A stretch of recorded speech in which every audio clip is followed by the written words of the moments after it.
واش عمرك فكرتي تسافر 3 دول أوروبية وتدوز فيهم أكثر من 14 يوم وتعيش تجربة ما كتنساش، وهذا الشيء كامل ميزانية صغيرة بزاف؟ أوروبا.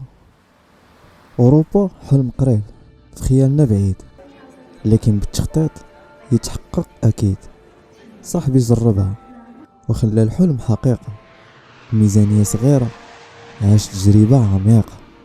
السفر فكرة قبل ما يكون مال، خطوة بشجاعة تغير الحال.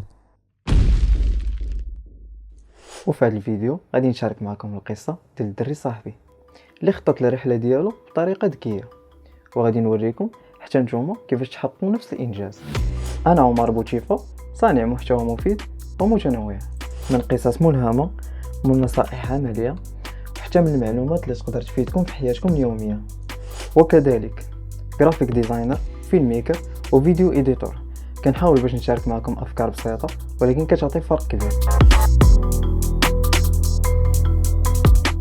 صاحبي كان ديما كيحلم يسافر يمشي لأوروبا، ولكن كانت كتجي غالية بزاف وماشي في الاستطاعة ديالو. ولكن واحد النهار قرر ياخد تحدي باش يدير الرحلة ديالو بطريقة ذكية وبثمن معقول، ويكتشف واش يقدر يفرق ما بين المتعة والميزانية اللي عنده. وفعلا دار جولة في 3 دول: برشلونة وبودابست وبراغ، ودوز أكثر من 14 يوم من التجارب اللي واعرة بزاف بأقل من نص الميزانية اللي كان كيتوقع. أول حاجة دارها هي يخطط للرحلة ديالو بكري، تقريبا شي 3 شهور بحال هكاك. بدا كيقلب على تذاكر الطيران بأثمنة رخيصة، استعمل تطبيقات بحال سكاي سكانر وجوجل فلايت، واختار الرحلات اللي فيها توقيت مريح وثمن مناسب. كل ما حجزتي بكري كل ما كان الثمن رخيص، حيت التذاكر ديال الطيران كتكون من اغلى المصاريف، والتخطيط المبكر كيعطيك افضل العروض. فاش وصل لكل مدينه من المدن اللي اختارها ما مشاش لي زوطيل اللي غادي ياكلوا ليه الميزانيه ديالو، بالعكس مشى لهادوك لي هوس اللي كيكونوا فيهم النوامس مشاركين، ولكن بجوده زوينه، بجوده زعما مقبوله. وحتى تطبيقات بحال booking.com و Airbnb ساعدوه يلقى شقق صغيرة في مواقع قريبة للمعالم السياحية. اختار السكن بحكمة، السكن ماشي بالضرورة يكون فاخر باش تستمتع بالسفر ديالك. باش يتنقل بين المدن اختار القطارات السريعة اللي كتوفر ليه تجربة مريحة وأثمنة مناسبة. وداخل المدن كان كيستعمل المترو والحافلات العمومية في بلاصة سيارات الأجرة.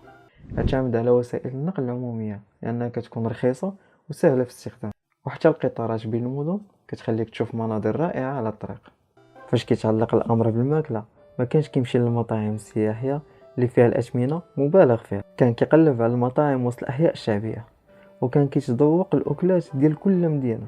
وحتى السوبر ماركت كان كيعاون بزاف في شراء بعض الوجبات الخفيفة. جرب الأكل المحلي وبعد على الأماكن السياحية إلا بغيتي توفر. باش يستمتع بلا ما يضيع الوقت خطط الأنشطة ديالو بكري، وحجز تذاكر ديال المتاحف والمعالم السياحية أونلاين باش يربح الوقت ويستافد من التخفيضات.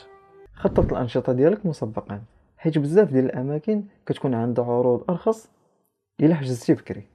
والنتيجة من هاد القصة هي صاحبي رجع شبعان بالذكريات اللي زوينة بزاف، وعاش تجارب ما كتنساش بثمن ما كانش كيتوقع.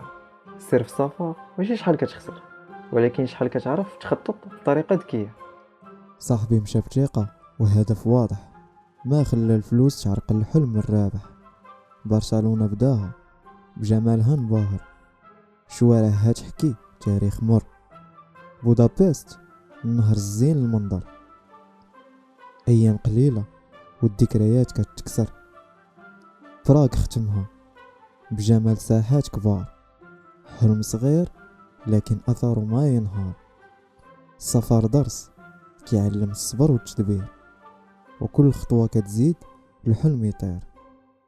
شكرا حيت تفرجتي في الفيديو معايا. الكرة دابا عندك، جرب النصائح اللي شاركت معك اليوم. إلا عندك أي سؤال أو بغيتي تشارك التجربة ديالك في السفر خليها لينا في التعاليق، راني كنقرا كل كلمة وكيسعدني أنني نجاوبكم. وما تنساش كل أسبوع كاين محتوى جديد كيسهل حياتك ويقربك من أحلامك. نشوفكم قريب، تشاو.